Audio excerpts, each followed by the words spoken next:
Lawmakers were called back to Albany for a special session on gun reform today. But the thing is, 5 hours after it was scheduled to start, we don't even have a bill yet. Good evening, I'm Kelly Dudzik. We'll get out to Scott and Mary Alice at our Kids Escaping Drugs event in a little bit. But first, that session going on in Albany, where we are still waiting to see what lawmakers will actually vote on. 200 Sides Ron Plans is here now. And Ron, this isn't exactly a super transparent process this afternoon, right?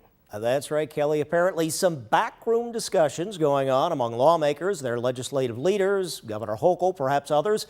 With a Democratic majority, Hochul was confident of passage of her proposals to change those state laws, again in response to last week's Supreme Court ruling against the state's 1900s-era concealed carry gun law. But we're going to give you some idea of what we're hearing from the state Senate chambers right now as they officially are at ease after gaveling in briefly. Listen to this.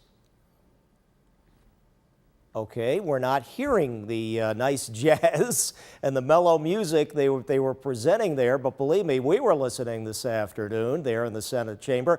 Now, we do know the governor laid out that proposed package of bills yesterday with items ranging from how the state could restrict carrying weapons in public places and even private businesses unless those business owners post a sign they would allow customers in with those concealed weapons. Then some various other points on required background checks and training, which Supreme Court Justice Kavanaugh also suggested last week in his concurring opinion. And then something new on ammunition purchases. And we have sound from Hochul from yesterday and response on potential gun legislation today from Hochul's official opponent, Long Island Congressman Lee Zeldin, who won the Republican gubernatorial nomination.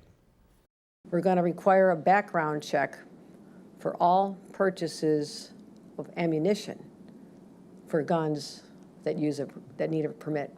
You'll have to show that permit at the time of purchase. The presumption is that private property owners will not want to have concealed carry weapons on their premises.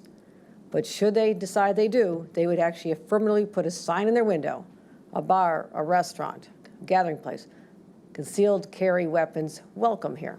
If you're going to identify a location and you're going to tell the criminal that at that location there will be no law-abiding New Yorkers who will be safely and securely carrying a firearm for their own self-defense, you are putting the safety of other people at that location at risk. So I actually think what they're doing in Albany will make New York less safe. Again, Governor Hochul confident of passage. And yesterday she said she was hoping to take up her bill signing pen today or tonight. Perhaps that's going to be much later tonight or tomorrow. We'll see. The other point, some legal experts predicting there could be some legal challenges to some of her proposed changes, but Hochul kind of saying, bring it on. We get sued every day. Whatever. Ron Plants, Channel 2 News.